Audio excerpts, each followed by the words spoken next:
Welcome, everyone. How's the volume? Good. Thumbs up. Okay, great. So, welcome everyone to another Saturday morning with Clear Mountain. For those who don't know, it was Longpor Pasno's birthday yesterday, 75. So, let's just get a sadhu for that because it's Longpor Pasno. Sadhu, sadhu, sadhu. And he was the monk who ordained Ajahn Kovilo and has been a guiding star for us. So, it's just a lot of gratitude to that teacher. Um, Next week, we won't be here, but we'll have a community session. Things will still happen. Really welcome people to come for that. It'll be a community stories. So people having a chance to share and come together, and that opportunity to raise and honor the lay community's voices, I feel like is a really essential part of this community. So encouraging people to come and support that. We have a few announcements. Let's begin with Kim and Tent City, if we may.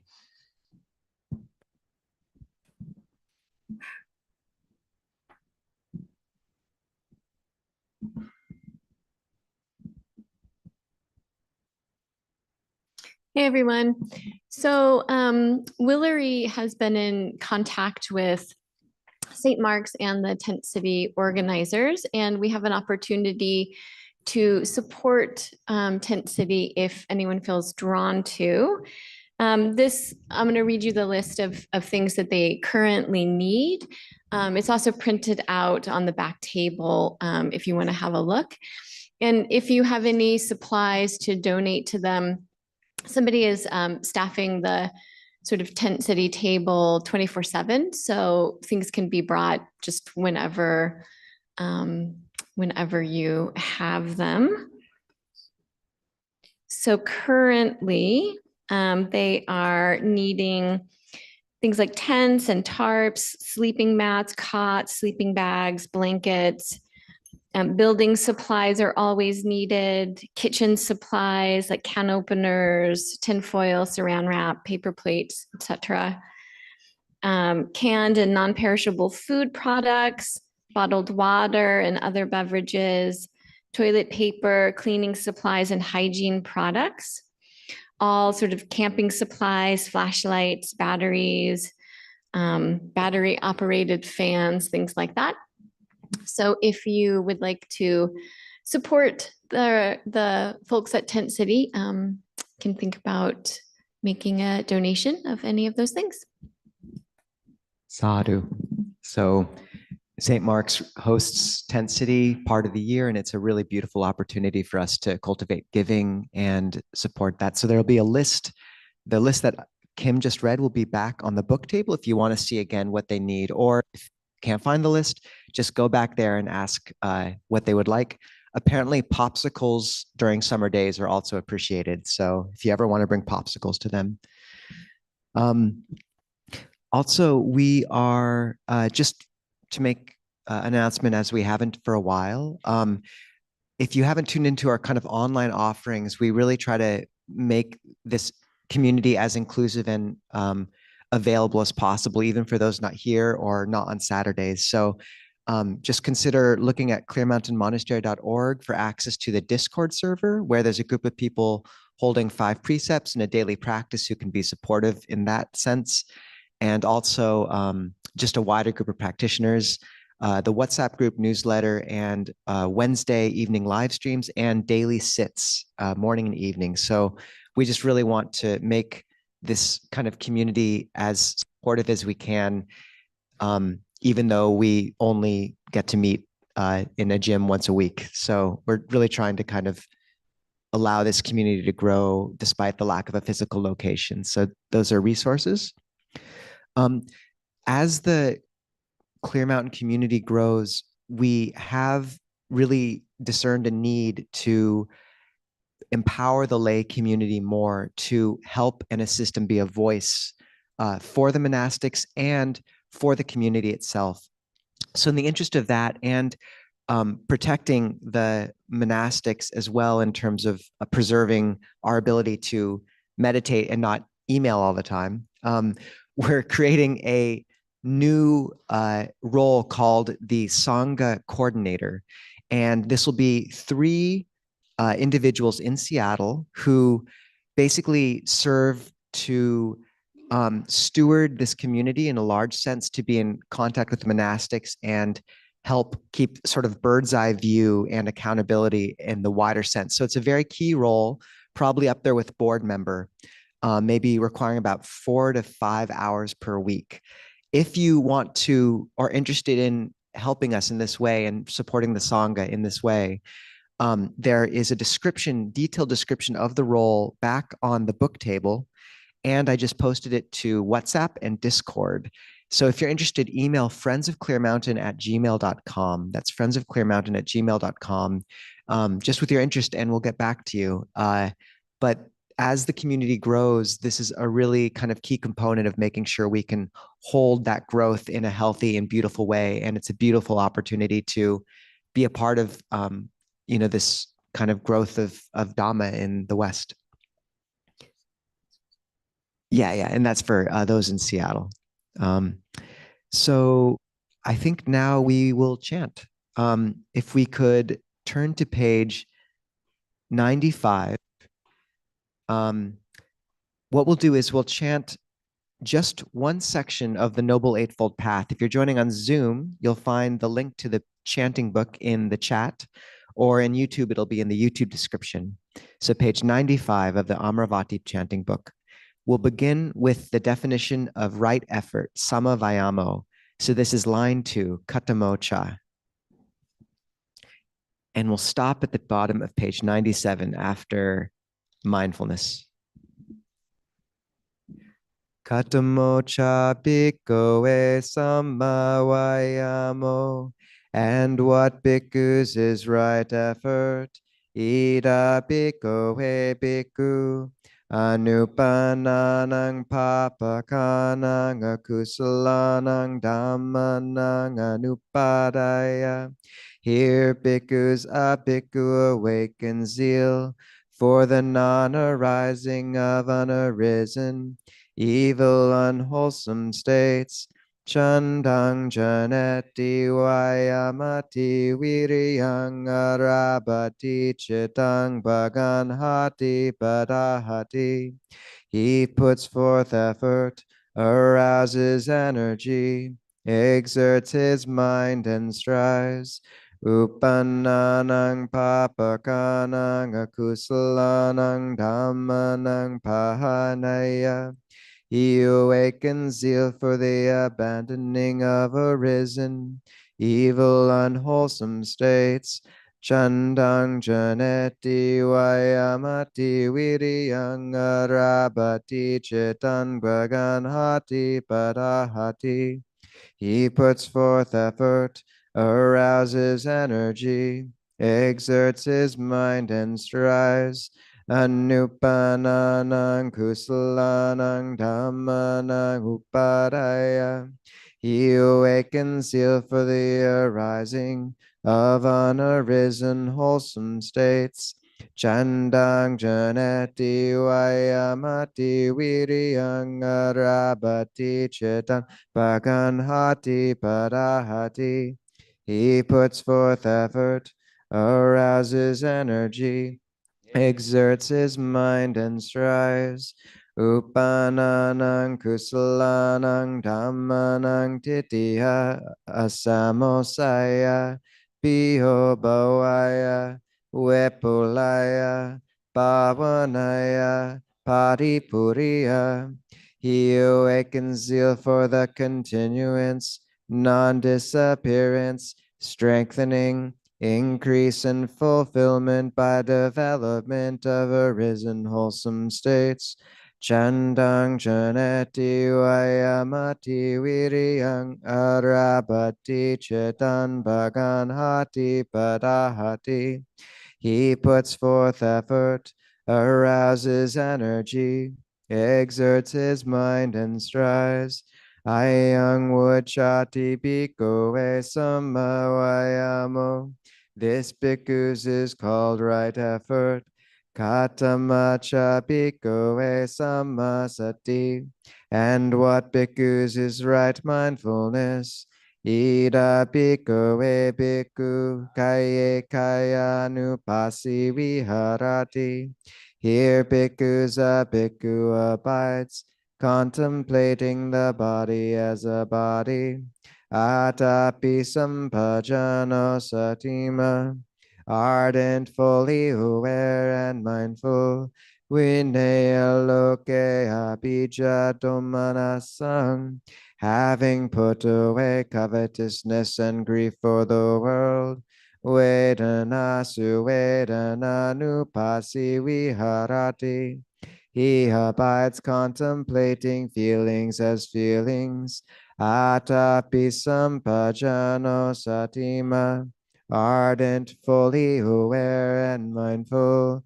Vinaya loke abhija domanasan, having put away covetousness and grief for the world. Chitte chittanupasi viharati. He abides contemplating mind as mind. Atapi sampajano satima, ardent, fully aware and mindful. Vinaya loke abhija domanasam, having put away covetousness and grief for the world. Dhamme sudhamanupasi viharati. He abides contemplating mind objects as mind objects.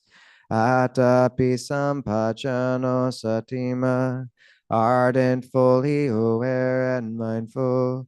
Vinaya loke abhija domanasam, having put away covetousness and grief for the world. Ayang vujjhati bhikkhave samasati. This bhikkhus is called right mindfulness.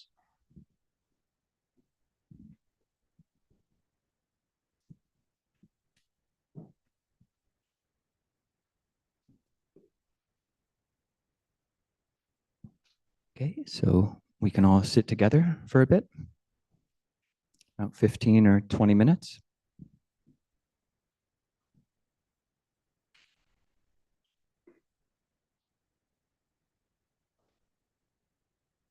And to begin a session, it's good to get the body in order first.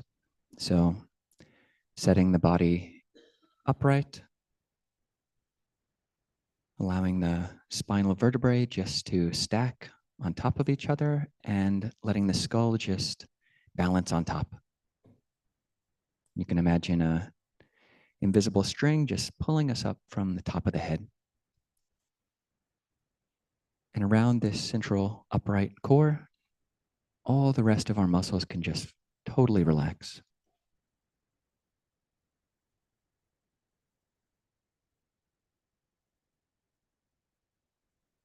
And with the body balancing, alertness and tranquility can bring the mind to the breath.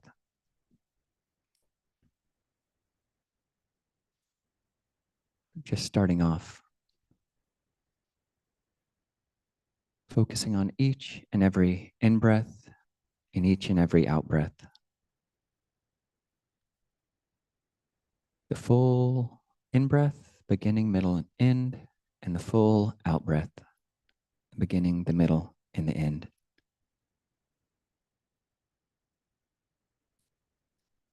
And to help with this, you can even count the breaths.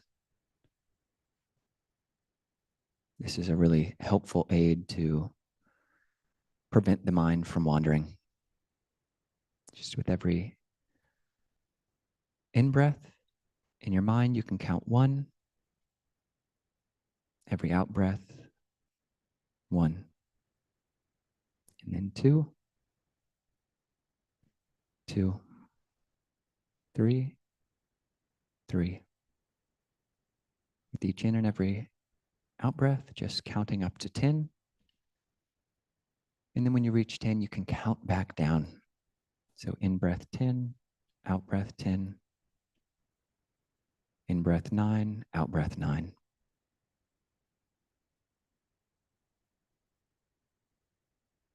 And just see if you can gamify your meditation in this way. See how long you can stay with the breath. See how interested you can become in the breath.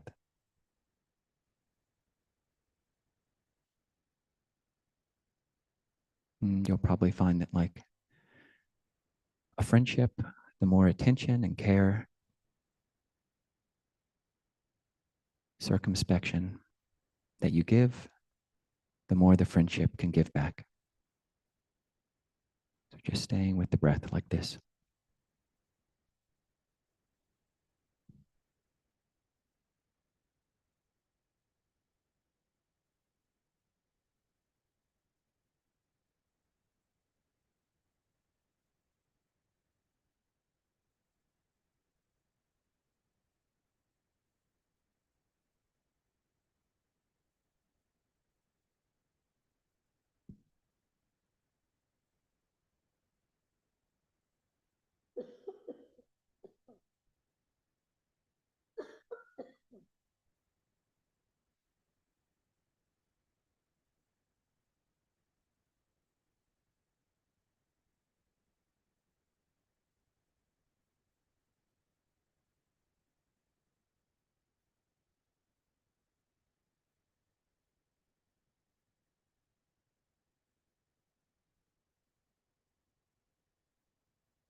you find yourself thinking, the past, the future,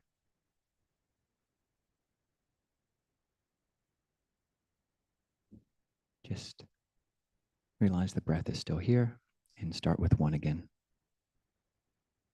knowing every in breath and every out breath.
So staying with the breath like this is really leaning into the right effort, abandoning our distractedness and cultivating attention, awareness, clarity.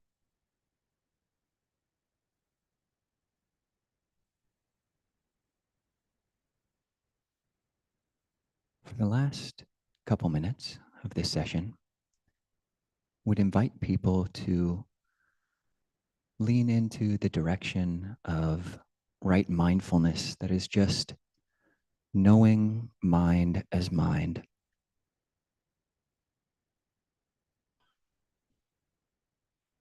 So this is sometimes called bare awareness.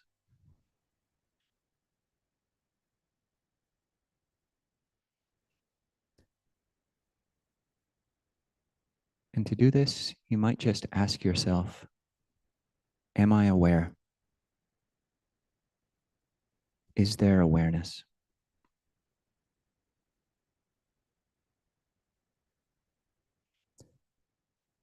Or even just the single word with a question, aware?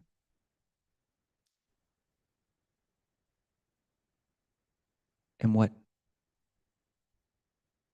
you might find is something which is not super deep, but is rather expansive.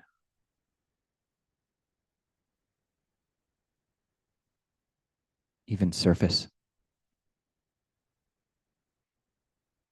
Just allowing awareness from the whole sensorium. That's all of your senses. Whatever comes up, your duty is just to know it, just keeping clarity, knowing mind as mind.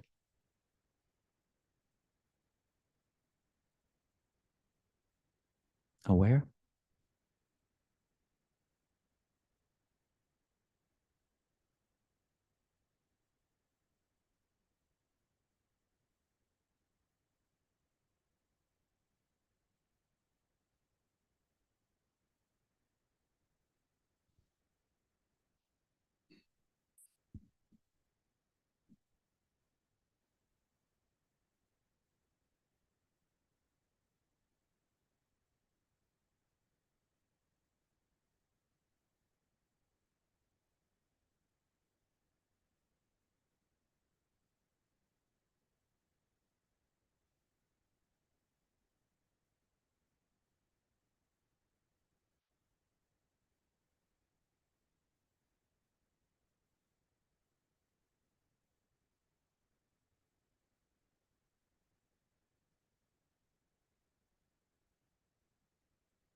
We'll begin the talk soon, but if anyone would like to just stand up and change your posture, it's a good time to do that now. Jeremy, just whenever.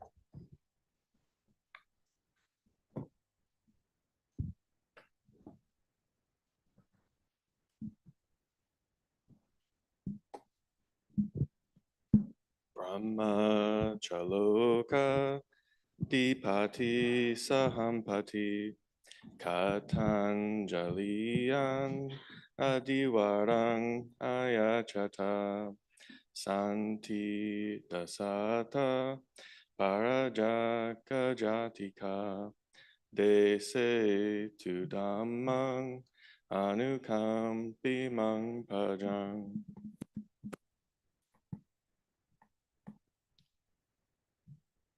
Namo tassa bhagavato arahato samma sambuddhassa.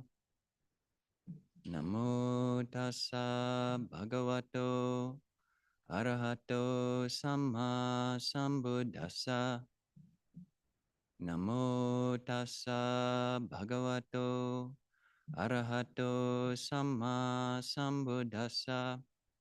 Buddhang dhammang sanghang namasami.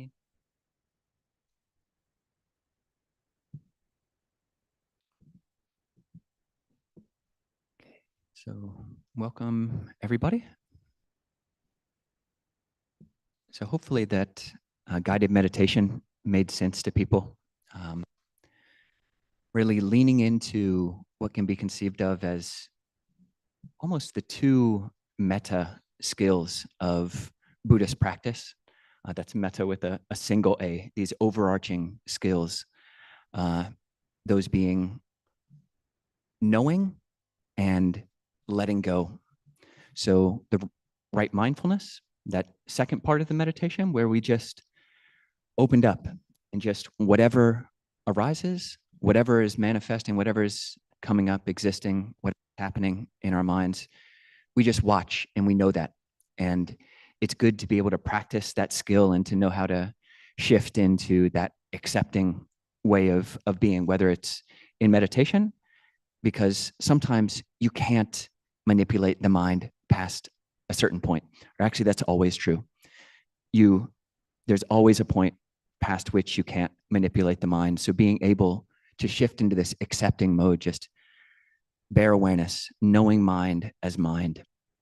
So we can think of that as knowing, Knowing, whereas this aspect of right effort, specifically the first two types of right effort that we chanted, of abandoning unwholesome states, abandoning, say the mind wanders off, we're meditating on the breath or an object, a mantra, and then we realize that we're thinking about what we're going to do this afternoon or what we did this morning or what somebody said to me or what I'm going to say to somebody, or all the different ways that we spin off when we intend to do something else.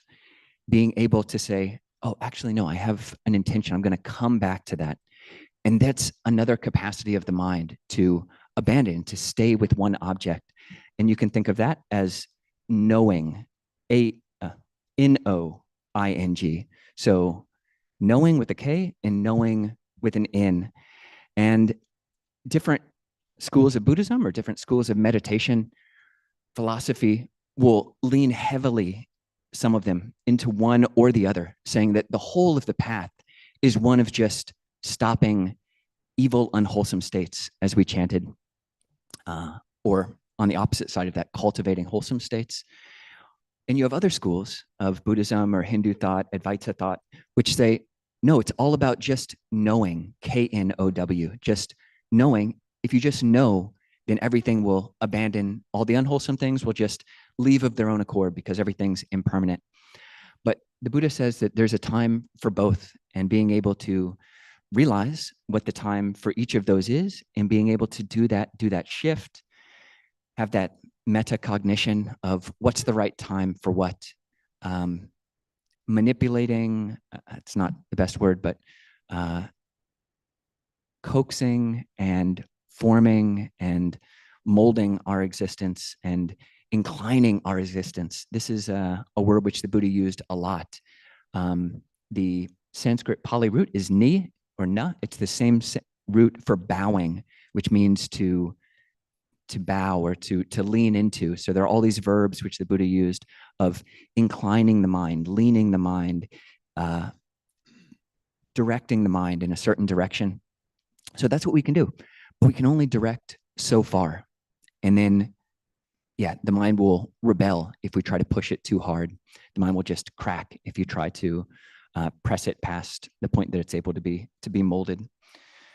So these are always good qualities to be keeping in mind, these metta skills of knowing and knowing.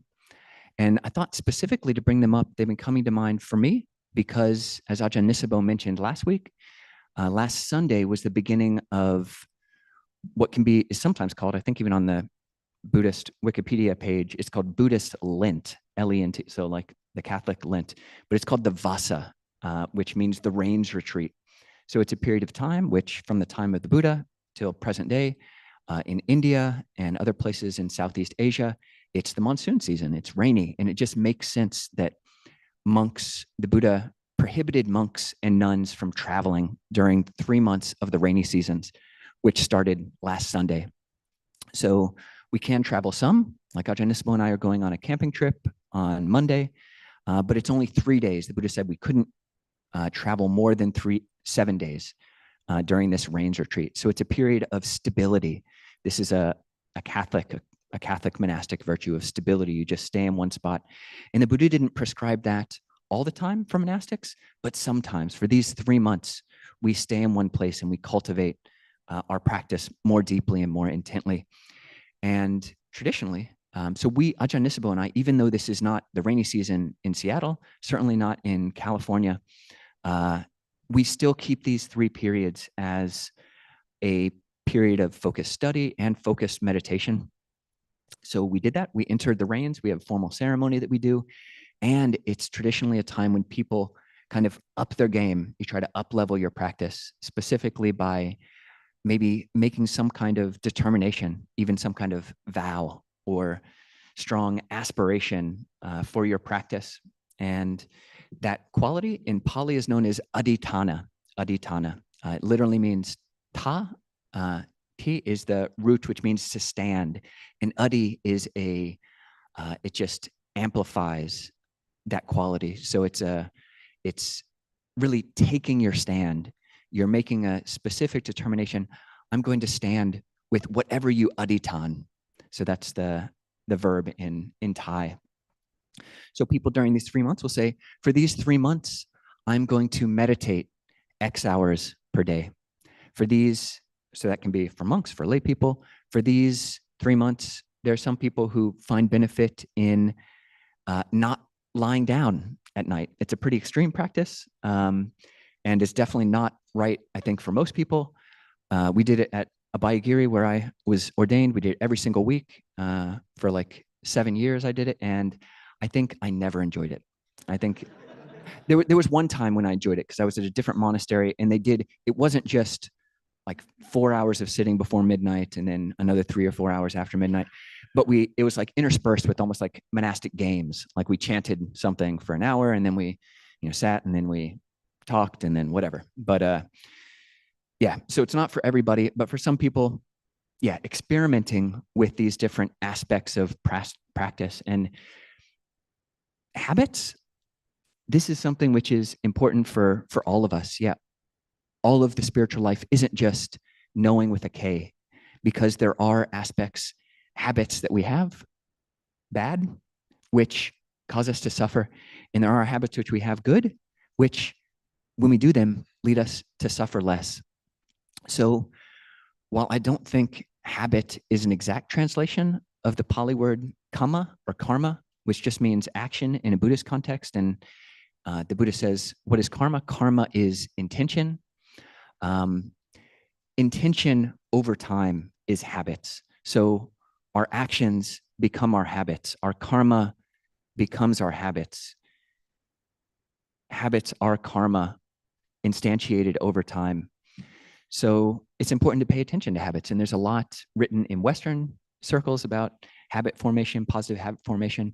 But the Buddha was also talking about how to do these aditana 2,600 years ago.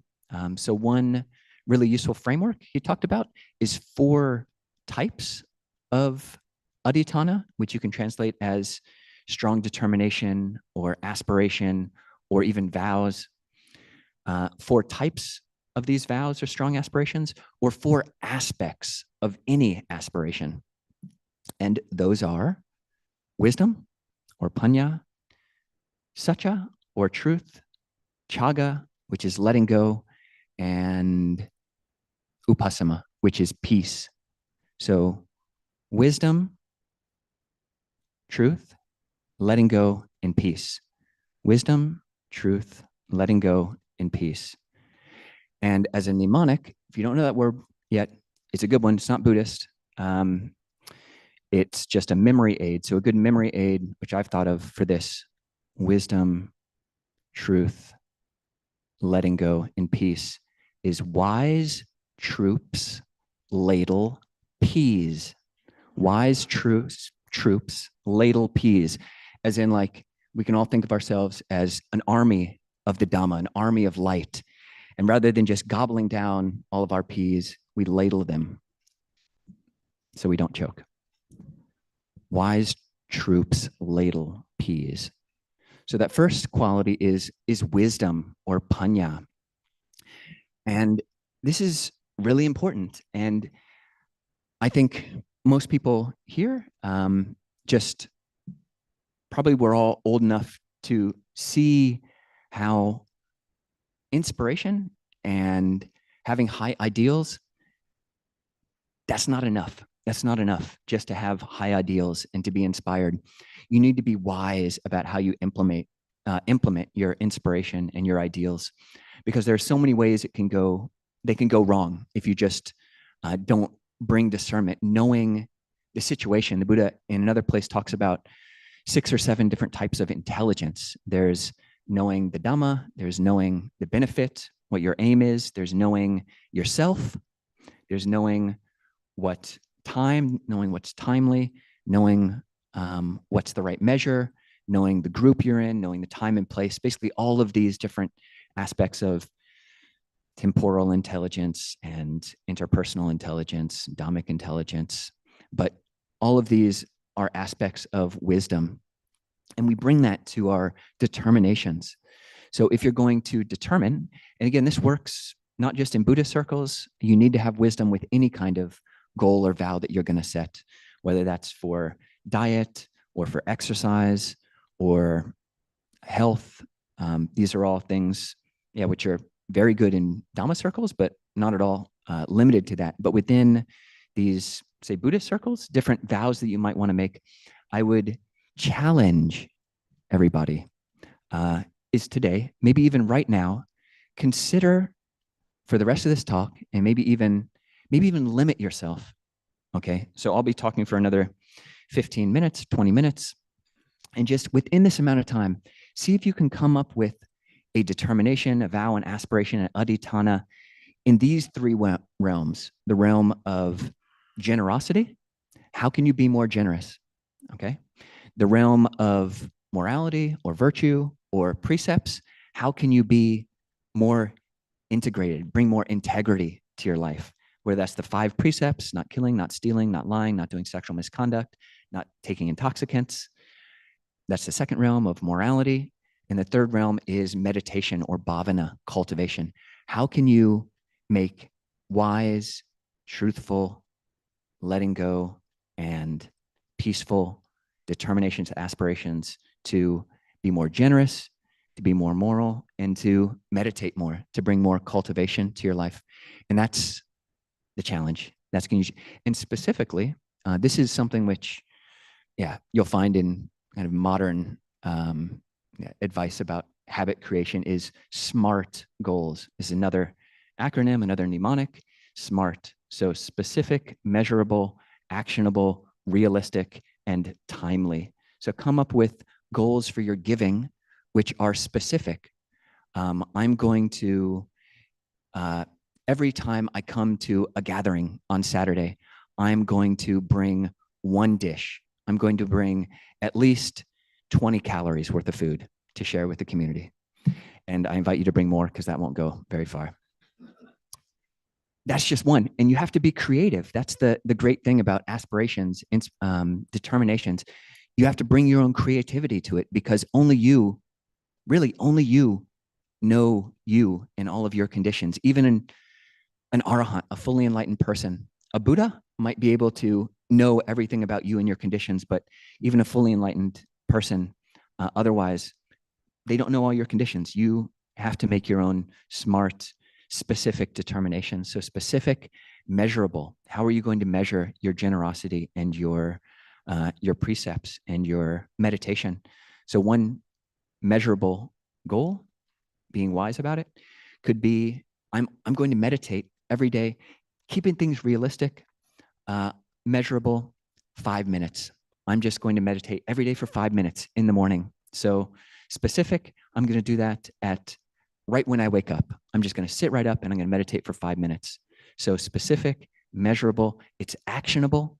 It's something that you can do. It's not just an idea that you're going to have. It's realistic. So you're not going to say, if you haven't been meditating for more than 15 minutes, it's not realistic to say, from now on, every day, I'm going to meditate for an hour every morning and every afternoon. I say that, but maybe it is realistic. I definitely know quite a few people who do a meditation course and then do start sitting religiously an hour a day or hour in the morning and an hour in the evening. So it can happen. That could be realistic for you, but you have to judge for yourself. And timely. So both having a particular implementation intention, I'm going to do this at a specific time. For my precepts, say, if you want to up your 5 precept game, you say every morning at 6 o'clock before I leave my room, I've got the 5 precepts printed up and I've got it put on the wall before I go outside. And I'm going to recite that to myself every day before I leave my room. So that's actionable, it's specific, it's measured. You're just going to say those 5 things. You don't even have to do it in Pali. You can just do it in English, no pressure. And it's timely. It's a specific time and it only takes so much time. So these are SMART goals. Just to share a personal story about a quite unsmart goal that I personally had was when I was not even a monk. I was just a white-robed postulant. And one of my teachers, Lumpur Liam, a monk who I believed was an arhat, someone who has basically finished the path in a Theravada conception, someone who I believe has no greed or anger.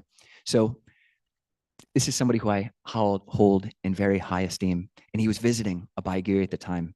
And I, as a white-robed person, could drive the car. So I was driving him around and I was having close interaction with him.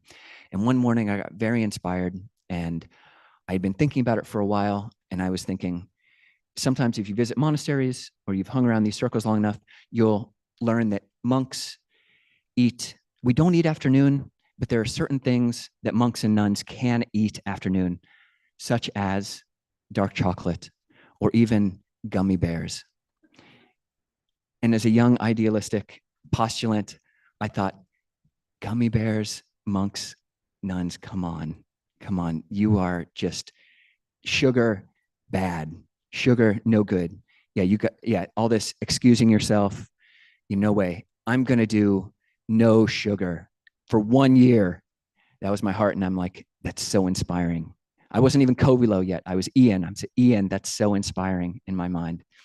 And so I psyched myself up and I saw Lumpur Liam. No one else was there. I didn't speak Thai at the time, but there was just one translator. And this is before everybody else was up. And I kind of kneeled and walked over to him on my knees. And again, I believe I have a lot of faith in this monk. I still do. And I bowed to him and I said, Lumpur Liam, from now on, for the next year, I will not eat any sugar. And then the monk translated it. And I think they both laughed and didn't say any. And there was no translation. That kind of went back and forth in Thai for a bit. And then the translator said, are you sure you want to do that? And I said, yes. I said, yes, I do want to do that. And I thought I was so inspiring. I wish more people had been there to see me be this hero, this no sugar having hero. And then it was great. The first 5 days, I was like the best. I was the best. I wasn't even a monk yet, but I was the best monk. I was not eating any sugar. All these other monks are eating chocolate and gummy bears, and I'm there, nothing. But day 6, I failed. I went hard on the gummy bears. And I lost it. And I think I had to confess that to this monk who I believed, and I still have a lot of faith in, I had to confess him, Lumpur, Ajahn, I failed. I did not make it a year. And of course, he doesn't care. He just forgives me. I mean, he didn't expect me. He didn't ask me to do this. I'm taking it on myself. But that was not smart. It was specific. It was measurable. It was actionable. It was not realistic. And honestly, it kind of broke my capacity to make vows for a bit, for more than a year. Like after that time, I just couldn't make a vow. I would try to, and my heart just couldn't do it. I couldn't even get my mind around saying that to make a vow. So I kind of worked myself up an aspiration. Okay, so for the next 24 hours, I aspire to this thing that I want to do. I aspire to meditate for however long I wanted to meditate, to slowly working yourself up. And it's a muscle. It's what the Buddha called a parami, one of the perfections. It's a spiritual skill. It's a spiritual muscle that you can cultivate. And it's something which arhants have taken it to a certain level of perfection. And the Buddha has taken this quality of determination, vow making to an extreme, to its fullest perfection. And we can do that. We can work our adhitthana muscles just by making small, realistic, smart goals. So that's on the level of wisdom. So wise troops, what's troops? It's truthfulness. So we have to be truthful about the vows that we make. And this is where it can be helpful to have Kalyanamitta, spiritual friendship. Kalyana means beautiful. Mitta is friendship. So having spiritual friends, having beautiful friends, wonderful friends who you can keep some accountability with, have a accountability buddy. And so at monasteries, for monks and nuns, this is built into our existence. Every 2 weeks, we have a ceremony where we confess to another monk if we've broken any of our rules. And yeah, this can just be a ceremony, but it can also be something where we really bring some level of accountability and truthfulness and honesty, integrity to our lives. If I've broken or kind of fudged on my precepts, I can tell a friend that. And you don't have to be a monk. In our Discord server, we've got an Upasaka group where I think many people, if not most, if not all of the people in this Upasaka group will meet up with another layperson, somebody else in the group. It might not even be someone you've met in person, but you say, oh, would you be interested in having an accountability buddy? And then you meet every 2 weeks and just talk about the goals that you've been trying to keep, whether it's the 5 precepts, not killing, not stealing, not lying, not doing sexual misconduct, not taking intoxicants, and then saying, actually, in the past week, I did lie. There was someone asked me if I knew this particular person. They showed me a picture of them and I didn't want to lie, but then they asked me again, do you know this person? And feeling like they wanted me to know that person, I said, yes, I do know that person, and fudging the truth. Or however, whatever, that was a specific instance. But whatever it is, any way that we fudge the truth or whatever you're wanting to do, bringing some integrity, some truthfulness. And this is another muscle that you can cultivate and can exercise. So wisdom, and you've got truthfulness. And the next is letting go, this chaga. So in a Buddhist sense, the word chaga means the whole spectrum from just letting go, meaning generosity. It's a synonym for dana, for giving up, just letting go of that thing you want to eat into your child's bowl if they ask for it, or the monk's bowl, or the nun's bowl, or your friend's bowl, or whatever it is, just giving up all the way to, it's a synonym for nibbana, for the highest letting go, the letting go of all greed, anger, and delusion. So that's chaga, letting go. And we have to do that.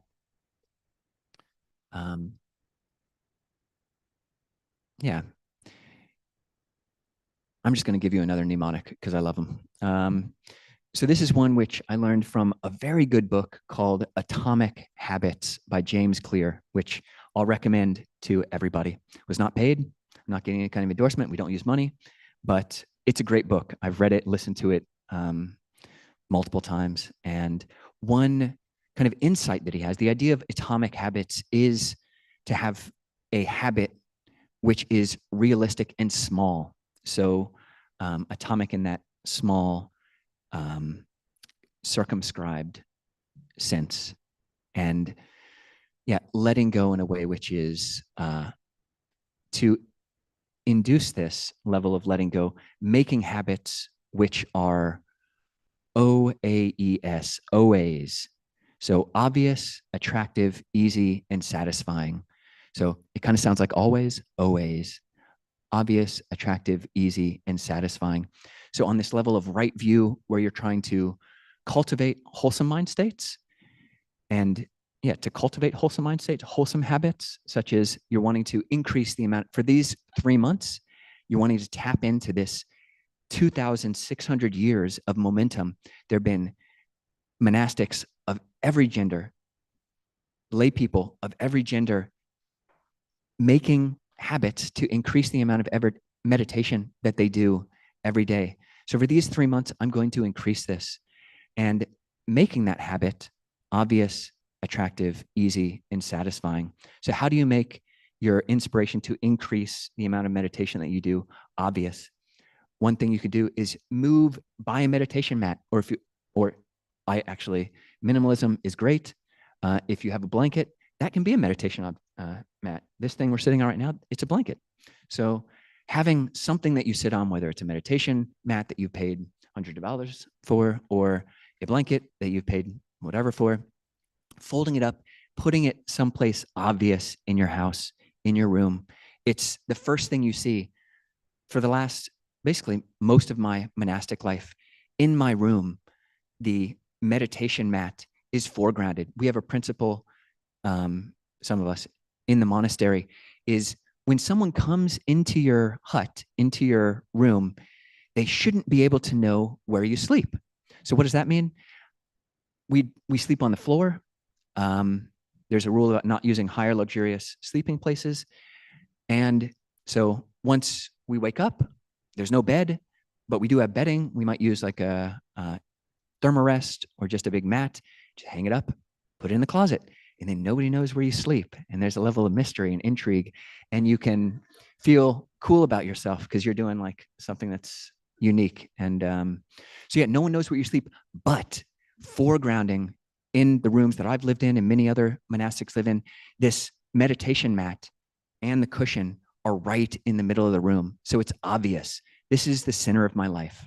So obvious, attractive. How do you make the inspiration to increase your meditation attractive?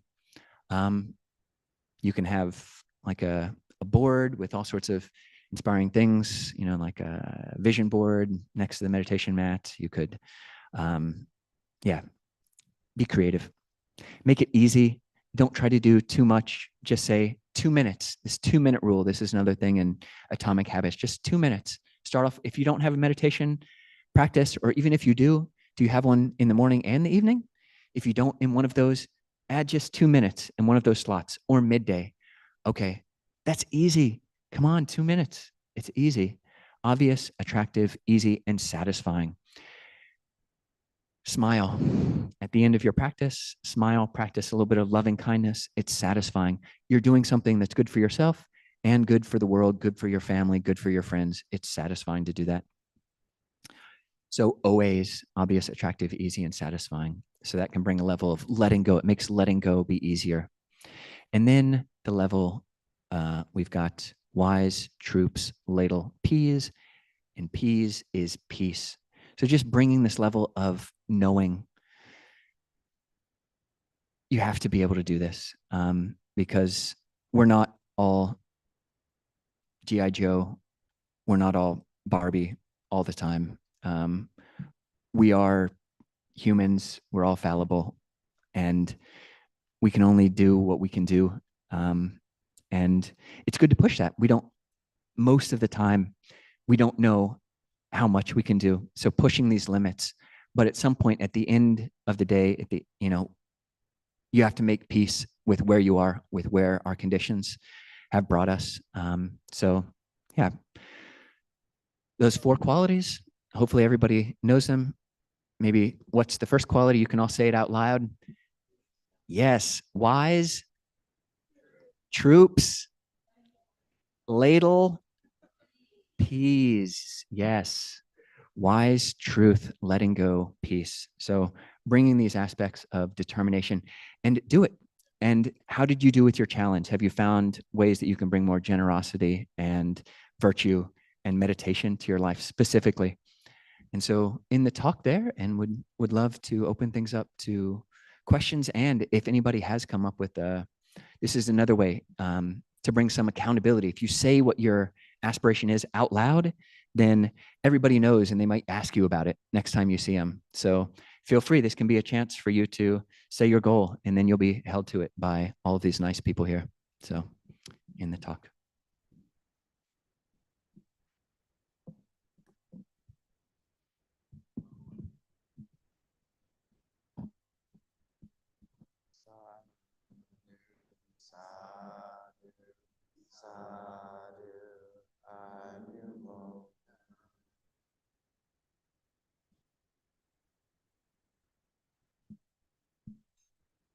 We've got Miles as a mic runner. So if anybody has a question, either here or in the Zoom room, you can raise your cartoon hand.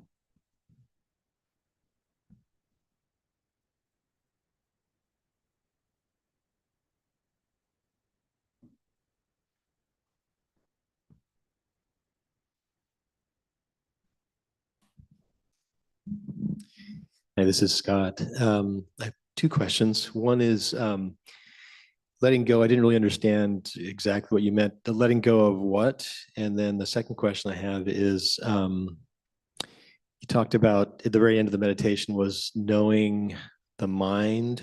Can you talk a little bit more about that? I'm confused about what that means exactly. Thank you.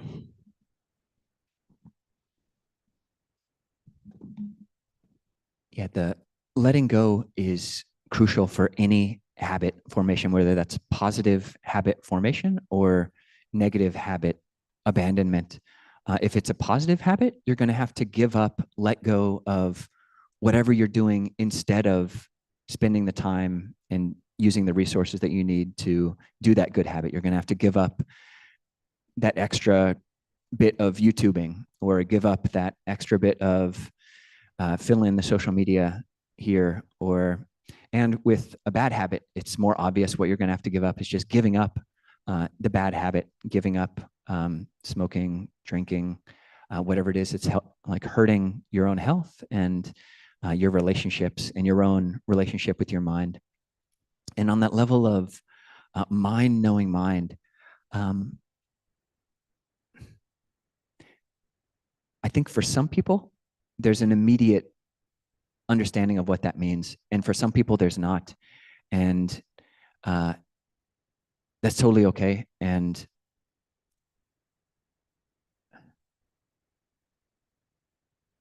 yeah, one way to kind of tap into this mind knowing mind is to just expand your felt sense of awareness. So right now you can feel, say you can feel your palm.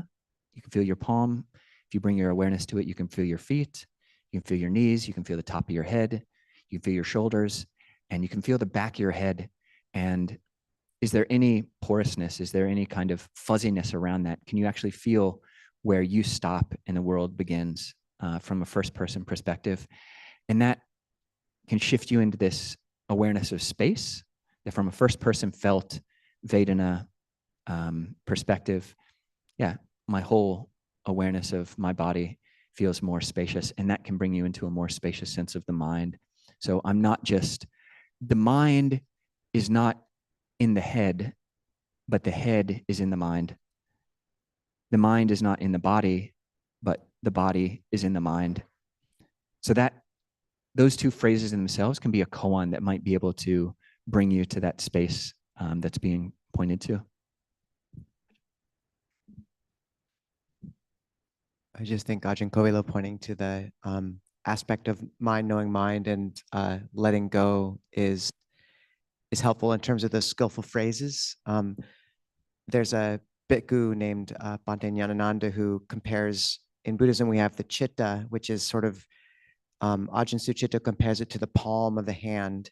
And then you have manas, which is the intellect. And that's composed of kind of these active qualities of the mind. So you have the pinky, which is Vedana, feeling, ring finger, perception, middle finger, intention, contact is the pointer finger, and attention is the thumb.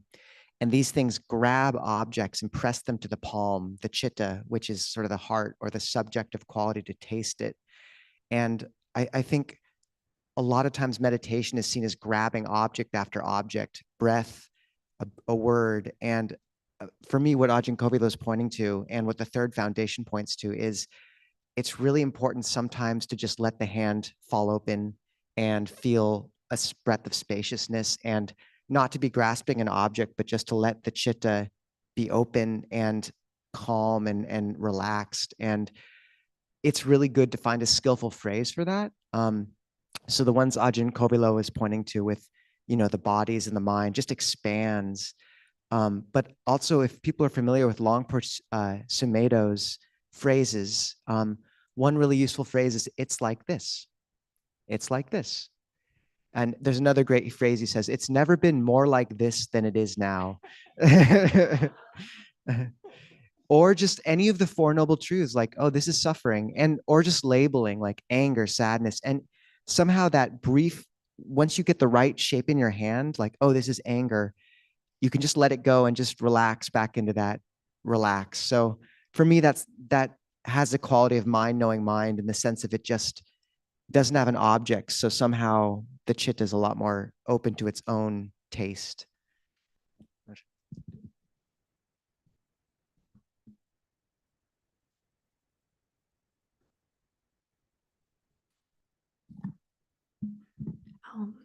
Ajahn Kovilo, your talk inspired me to share my aspiration that I've recently set. And that is, I've been realizing the importance of simplifying my practice. So I recently set an intention to, for now, only solely focus on the Four Noble Truths and the Eightfold Path. And for now, kind of take a break from everything else, or all other sources of guidance. And today, while we were chanting, we chanted the Eightfold Path, and that felt like a sign for me. And another focus is I have also read some books on personal development, and I noticed that really helps, especially for I think lay people who also have to survive in a daily world. So incorporating that with our monastic guidance, I found that to be really helpful. And Atomic Habits is one of my favorite personal development books. So you mentioning that also felt like a confirmation. And another book about habits that really resonates with me is The 7 Habits of Highly Effective People. And a lot of the things that I've learned from that book also seems to align with what we learn from the Buddha's teachings. So yeah, I recommend everybody to check that out too. And lastly, I am traveling soon, so I just wanted to know how I can be at peace knowing that I am traveling at this time. Thank you. Yeah, thank you, Prakriti, for sharing that. And maybe we could get 3 sparkling sadhu. Sadhu means way to go, way to go, way to go. So we can say it 3 times together sparkly. Sadhu, sadhu, sadhu. Yeah, thanks for sharing. That's great.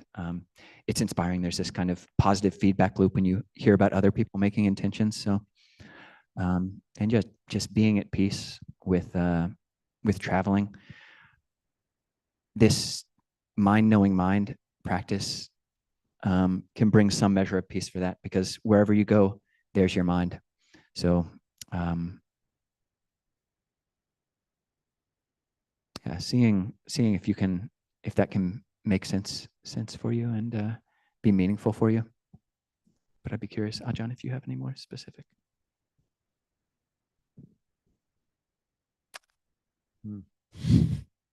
I know that one teacher says when he was going to take a trip, he just, instead of thinking of himself moving through the world, he just thought of the world moving past him.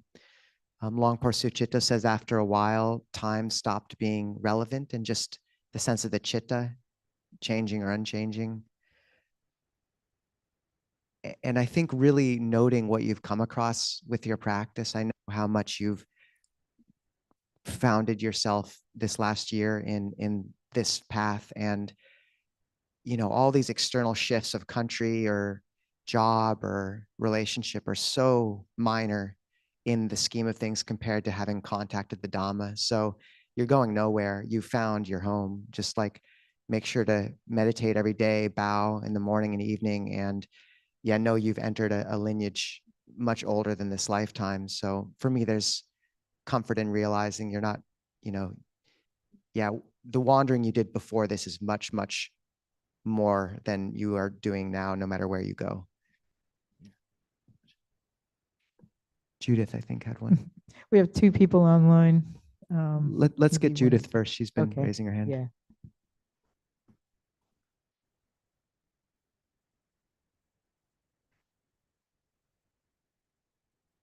Okay, so there's a line here that we chanted, and we chanted it more than once, having put away covetousness and grief for the world. So that grief for the world part is, I'd love advice on how to put away grief for the world. Like in the last week, the world experienced the hottest day ever on Sunday, which was overcome on Monday as then the hottest day in the world. Die off of coral reefs, record temperatures in oceans. I experienced grief for the world.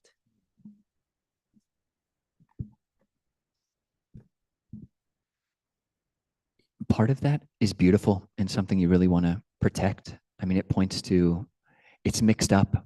What you're experiencing is mixed up with compassion, which is a really great thing that you want to cultivate, the ability to sympathize with other people, with other beings, with the world. You really want to protect that. But the word that's being pointed to here is domanassa, which is mana, like Ajahn Nispo is pointing out, is mind. And du is like dukkha. So it's like the mind which has become depressed. And in a Buddhist conception, this word, it's not like, yeah, in English, grief is like can be a mixed quality. There can be some intelligence to it. Whereas in Pali, in the Buddhist conception, it's a holy, there's nothing redeeming about domanassa. So abandoning that aspect of grief or that downheartedness, this depressiveness, which is always unskillful and always unhealthy and unhelpful, which just brings you down and makes each of us less capable of responding in a spontaneous and awake and alert and attentive and appropriate way.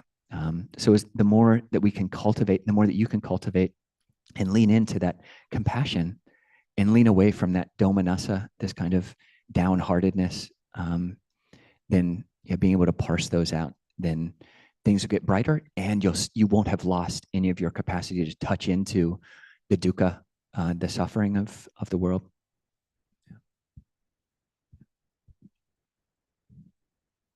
Yeah, I'd also just add that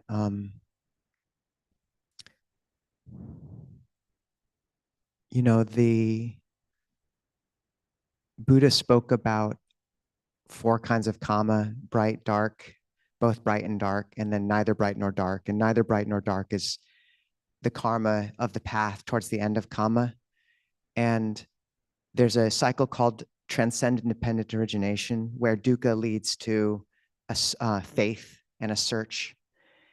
And I would take that very seriously, because the world and people often don't wake up unless there is crisis. People, I know a lot of people in this generation are sort of like, is it worth bringing people into the world now? And my grandparents' generation materially was very wealthy, but I think spiritually, many of them were very impoverished. And I don't know if I'd wish that situation on anyone. And people now, there is crisis in many ways, but the people I know are spiritually alive in a way that's very, and these are broad strokes, and there are many people in my grandparents' generation who are very spiritually awake. But just to say, I think there's enormous chance in this moment to live a very noble life, filled with meaning. And, that's maybe this, yes, there are these crises and there's people waking up because of them. I mean, look at this. And we don't know where things lead. There's a really good book by Rebecca, is it Rebecca Solnit, called Paradise Built in Hell. And it's about, yeah, that's the one. And it's about these crisis situations that brought people together in a way that made it the most meaningful time of their lives. And I'm not wishing for the world to heat up, but just to say, who knows where these trajectories actually lead. And I think just the Buddhist path is knowing how you interact with that and keep a bright mind. Like Ajahn Kovilo was saying, you want your nurses to be and your doctors to be happy and bright-minded and bright-hearted. And that's what we can bring to this. Refuge isn't thinking the city will never burn. It's knowing that if the city burns, you'd walk to care for those in it and you know where you fit.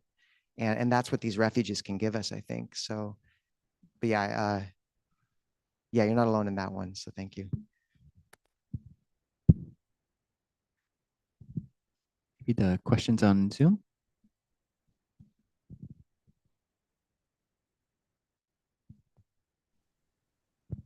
Hi, Ajahn. Thank you so much. I want to take a second to rejoice in my spiritual friends for, seeing the dangers and grief and rejoicing in a noble eightfold path. I wanted to ask you a question just for as we go into Vasa and we're deepening our practice. I feel drawn to the sutta, the story of Ananda finding out that Venerable Sariputta had passed away and seeing that someone who was even a stream enterer experiences grief, and just kind of contemplating what the Buddha taught him in relation to hearing the news that Venerable Sariputta had passed away. So he asked him, and my intention is to get some encouragement and some insight that you might want to share from what I say, just to inspire the practice moving forward into the next couple of weeks. So he asked him, did Venerable Sariputta take away your aggregate of virtue? Did he take away your aggregate of samadhi? Did he take away your aggregate of wisdom? Did he take away your aggregate of liberation, as I understand it? And so what I hear from this is that these qualities, when we cultivate sila, when we cultivate samadhi, when we cultivate wisdom, and when we cultivate freedom, we are creating freedom from grief. And so to be a good friend is to cultivate this path for ourselves and to encourage, approve, and praise these qualities in others. And that's what we're doing in this very moment, is that when we come together, we are we're cultivating the Noble Eightfold Path as a way to be free from grief. And so we're all going to be separated at some point, we can be at peace knowing that, I encouraged virtue, I encouraged samadhi, I encouraged, approved and praised of wisdom and freedom. That is true friendship.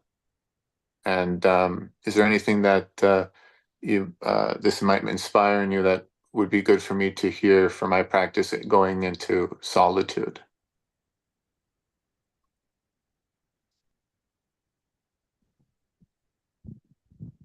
Joseph, maybe you can come on Wednesday. I didn't know you were going into solitude, but I'll be curious to hear more about that. So yeah, nothing is coming up immediately. It's a great reflection. And yeah, your encouraging of all those good things is fantastic. So yeah, thank you.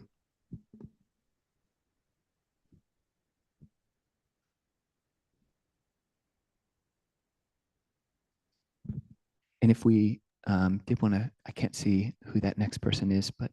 Hello, Vandami Bande. One day I have a quick question, like it might be funny, but I am just, when I start sitting, it used to be well and fine, but now if my sleep is not complete, my mind is like bobbing down, I'm going to sleep. For first 10-15 minutes, it's like a sleeping mode. Then later on when I'm aware, then from there my practice is going. What is your advice? Should I break my sitting, take a power nap and then go back to sitting, or just continue the sitting? What's your name again? I can't see you. Sindhu Bante. Singa? Sindhu. Sindhu. Good to see you. Sorry, you're sort of far away on the TV screen. Who here has trouble nodding off at meditation? Okay, you can't see the Sindhu, or maybe you can. No, you can. You're just in very good company. So yeah, I would say that's very common. Different hindrances will come up at different times in your practice, and you develop a tool belt to work with them. So I would say, first begin by using some skillful means. One is to keep your eyes open just a crack with a soft focus, and that will often keep you a bit more awake. The other is to hold a stone or some object between your thumbs in a bit of a mudra. And if it drops out, you've lost mindfulness. I often talk about one monk who was instructed to put matchboxes on his head along with the other monks at the monastery so that if they nodded off, it would fall off and wake them up. And it was Ajahn Brahm. And then he discovered that he could use gum to stick it to his head. And he woke up to a very loud noise and realized it was his head hitting the ground. So don't do that.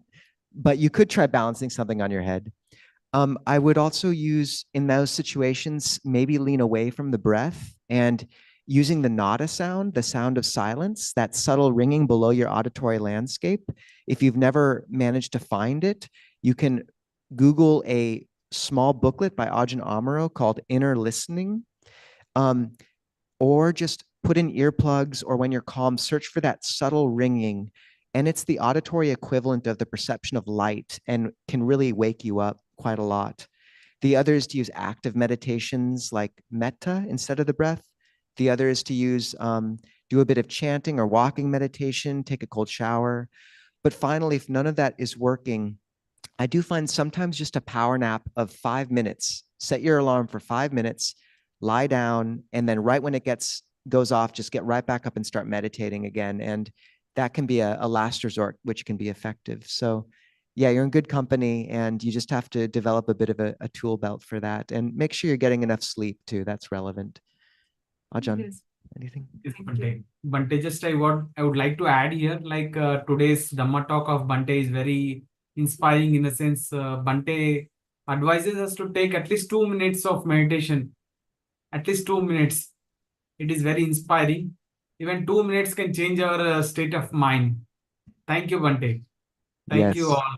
Wishing all Sadhu. happiness. Sadhu, sadhu. Ajahn, anything else? Okay, I do think we have to wrap up. Thank you everyone for the contributions and questions. If anyone has additional ones, you can join us on Wednesday evening. Not this week, we won't be there, but other weeks.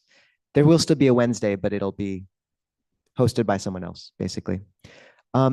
We'll end with the chanting requests. So if we could read those. Okay. We have Teresa Ann Carter, a triathlete having back surgery on July 30th.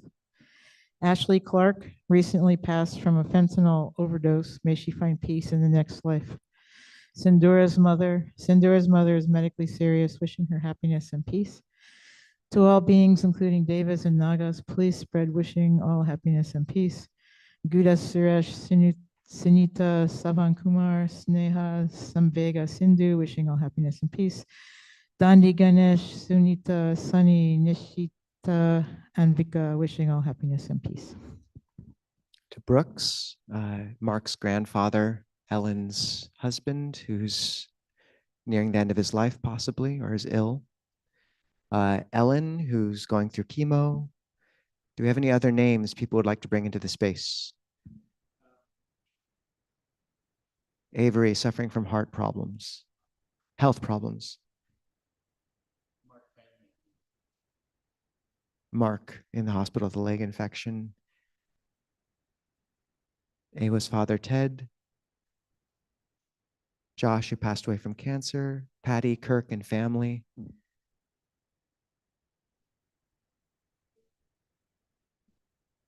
Nina, who's going to have heart surgery. Myra, who's dying of pancreatic cancer.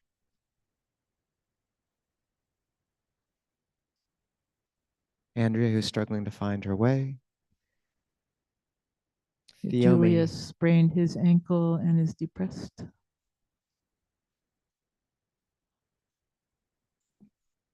Camille, recovering from sinus surgery. Theo, safe travels.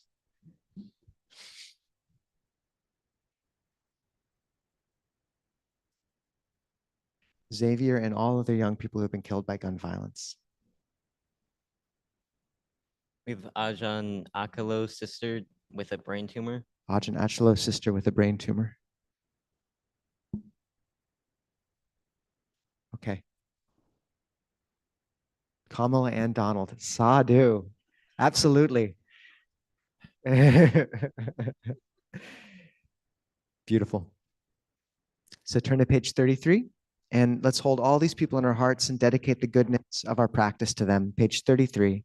You'll find the link to the chanting book in the chat or YouTube description. This is of sharing and aspiration.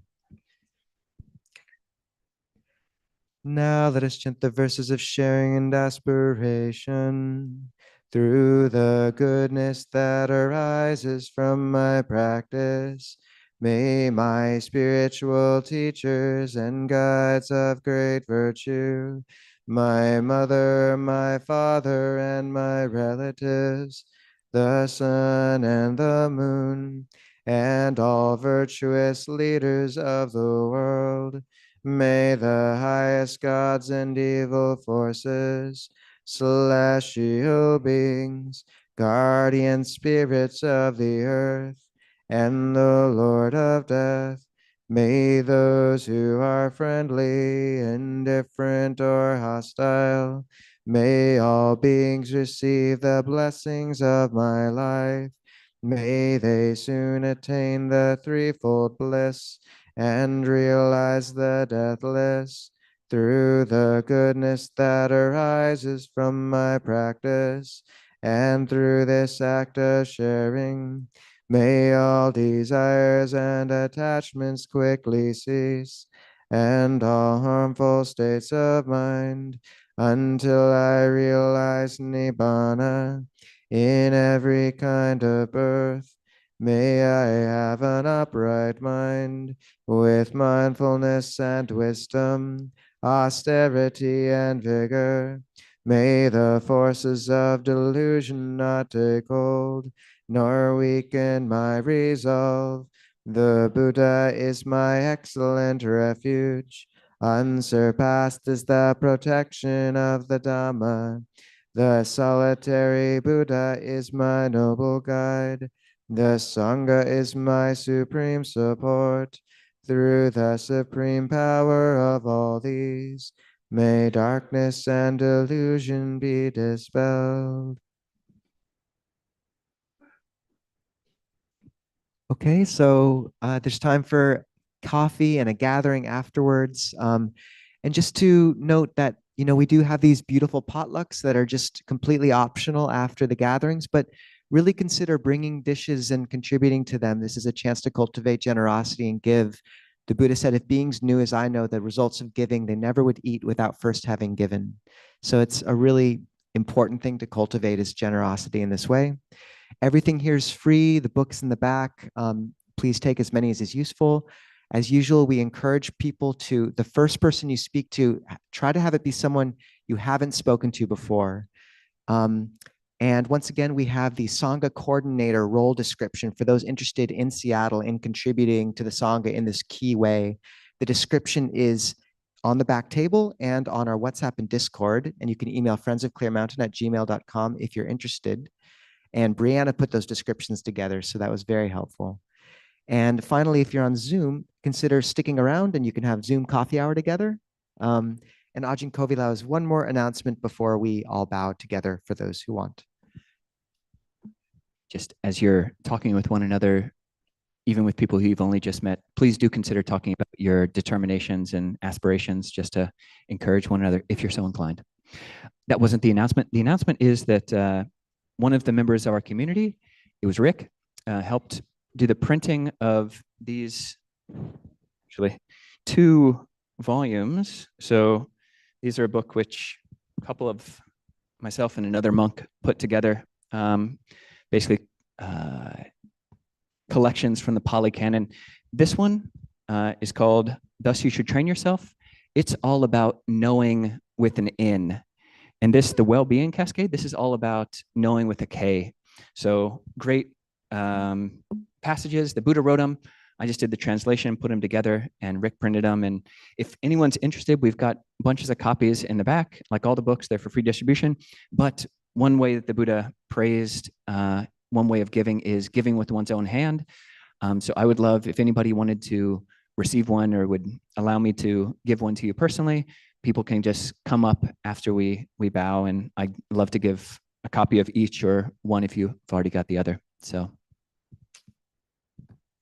and we can all, anyone who's interested, we can bow to the triple gem together.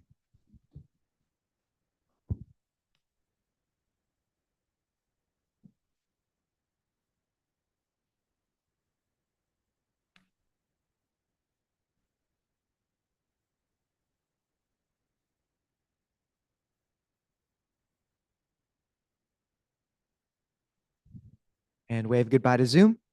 Bye, Zoom.